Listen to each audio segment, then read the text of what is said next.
ամենամեծ ակնկալիքը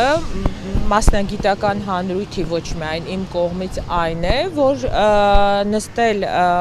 մտնել կառուցողական դաշտ, գույքագրել ամբողջ ապահովագրության այս մեկնարկի 2 ամիսների համարյա ժամանակ պրոբլեմները եւ այդ պրոբլեմների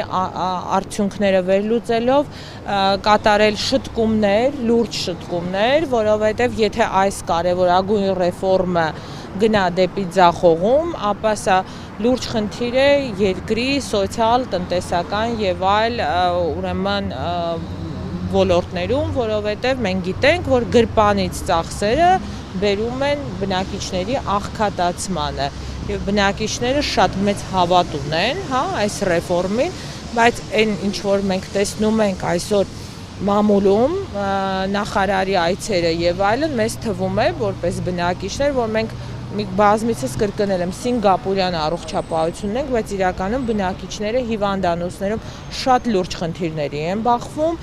եւ դրա հետ զուգահեռ արդեն ենթակառուցվածքները, այսինքն բժշկական կենտրոնները, բուժաշխատողները, դեղատան աշխատակիցները արդեն իսկ ունեն խնդիրներ այս համակարգի հետ կապված։ Բուժաշխատողների աշխատավարձները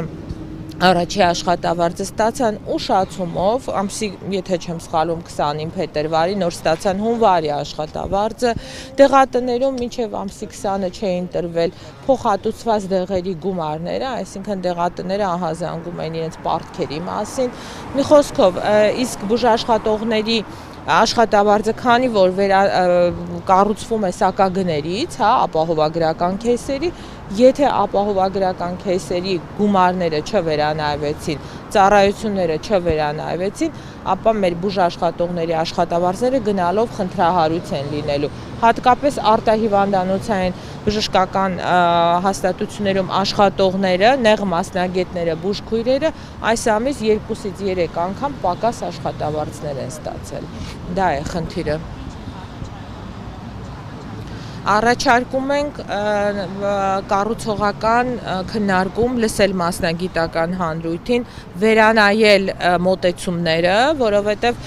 օրեր առաջ ապահովագրական հիմնադրամի տնօրենը հայտարարում էր, որ ռուտին վիրահատություն կատարող վիրաբույժները բնականաբար բարձր աշխատավարձ չեն ստանա։ Մենք չենք կարող նման դասակարգումներ անել։ Մենք բազմիցս մեր հանրությանը բաժանել ենք սևերի, սպիտակների, նախկինների, ներկաների, հասել ենք բժիշկներին, ասում ենք ռուտին արող եւ ռուտին չարող վիրահատող բժիշկներ։ Չի կարելի այդպես ռուտին վիրահատություն հասկացություն մենք չենք ընդունելու։ Պետք է լինի հստակ ինքնարժեքից գոնե ինքնարժեքով ապահովագրական քեյսերի վարձատրություն, ճիշտ գնահատում արժեքները եւ դրա ֆոնի վրա արդեն բուժաշխատողների վճարման համակարգերի փոփոխություն։ Պողոսյան, ընդհանուր առմամբ առողջապահության նախարարն էլ իշխանության տարբեր ներկայացուցիչները ասում են, որն է խնդիրը, որ այսպես որոշ փորձագիտական շրջանակներ այս ծրագիրը այսպես ասած սվիններով են ընդունում, որոշ խավեր օգտվելու են այդ ծրագրից, ի վերջո սա նորություն է հանրության համար նաև եւ ժամանակի ընթացքում լավարկվելու է։ Հիմա ինչ արձագանք ունեք, ինչու չեք սպասում այսպես միջև այս ամենը բնականon հունով ընթանա եւ բացերն էլ լրացվի։ Ես բազմիցս խոսել եմ եւ բոլոր իմ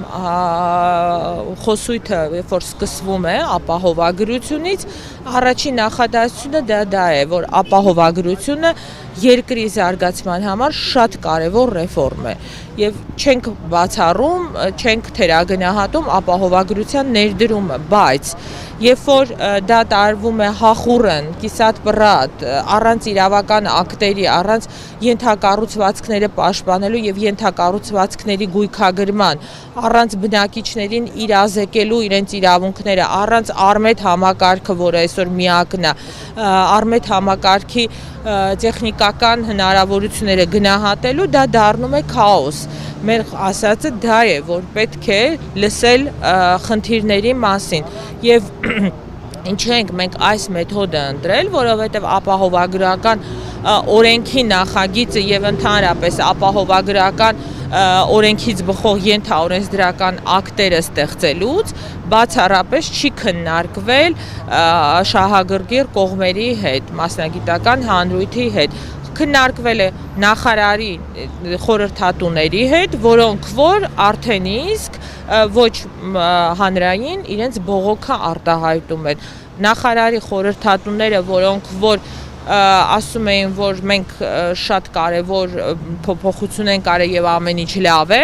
առաջի իսկ աշխատավարձը ստանալուց հետո մտնում են իրենց տնօրենների մոտ, ասում են մենք այս գումարով չենք աշխատի։ Այսինքն այն մարդիկ, որոնք կանգնած էին այս օրենքի ակունքներում, ինչը ենթադրում է, որ մենք ունենք այստեղ օրենքի հետ կապված լուրջ խնդիրներ, որ պետք է նստել մեկ սեղանի շուրջ եւ կառուցողական միջավայրում հասկանալ խնդիրները եւ փորձել լուծել այդ խնդիրները։ Տիկին Պողոսյան Արմետ համակարգից խոսեցիք, ասում եք խնդիրներ կան, օրինակ տարբեր վիրահատություններ կային, օրինակ անգամ ձեր մոտ, որ դուք չէիք արել, այդ խնդիրները լուծվել են, թե դեռ կան։ Այդ խնդիրները չեն լուծվել, դեռ կան, կոնկրետ իմ օրինակով դեռ իմ Արմետ համակարգում տեսնում եմ այն չարած բժշկական օգնությունը եւ սպասարկումը, որը որ այսպես ասած գրվել էր, հա, ինչպես նաև լուրջ խնդիրներ ունեն, օրինակ արտահիվանդանոցային բժշկական օգնություն եւ սպասարկում իրականացնող բժիշկները անդադար բողոքում են, որ անգամ հիվանդի դեղ գրելը ժամեր է տևում Արմետ համակարգին։ Մեր տարեցները, հատկապես 65+-ը բազմաթիվ բողոքներ է ներկայացնում, ասում է, որ չեն կարողանում իդենտիֆիկացվել, մտնել, ակտիվացնել ապահովագրությունը։ Էլ չեմ ասում, որ մենք լուրջ խնդիր ունենք, որի լուծումը չունենք, էլեկտրոնային գրանցումների հետ կապված տարեցները, որոնք որ չեն կարողանում պոլիկլինիկա այցի ժամ վերցնել, գնում են եւ այնտեղ ընդունարանում քարտատեկայում մեծ հերթերի են հանդիպում։ Իսկ այդ հերթերի մեջ բժշկական ծառայություն ստանալու ակնկալիքով մեր տարեցները վերցնում են վիրուսները, վերադառնում են իրենց, այսինքն առողջապահության կազմակերպումը ամբողջությամբ խնդրահարույց է այսօր, հատկապես այն մարդկանց համար, որոնք խոցել են, դրանք են 0-ից 18 տարեկանները եւ 65+ տարեցները, որոնք որ ունեն լուրջ խնդիրներ հասարակ հասանելիության հետ կապված։ Աշխարհում կա մոտեցում,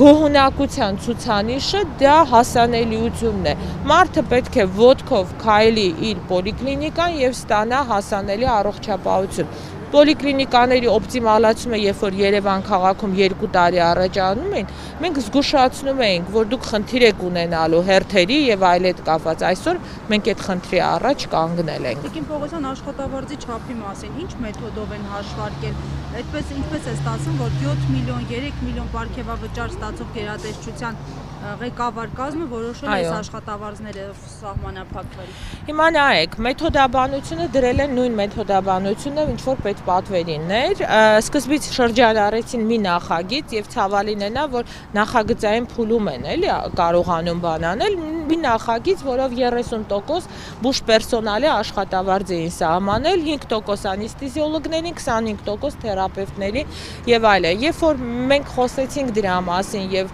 սկսեց աղմուկը, հա, բուժաշխատողների կողմից,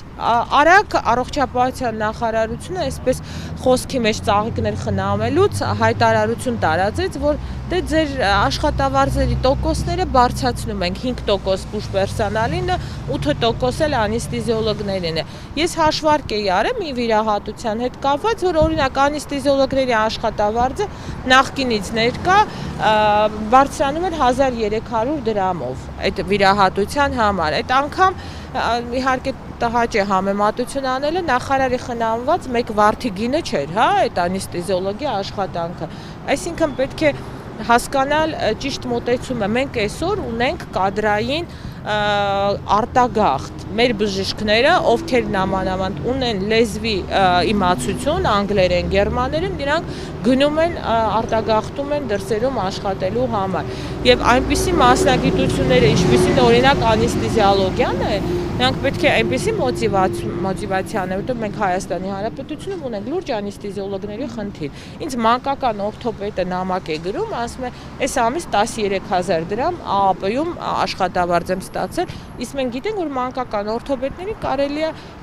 մատները հերիք են ձեռի, որ հաշվենք այդ մարդկանց, էլի, այսինքն մենք այսպիսի խնդիր ենք դրել։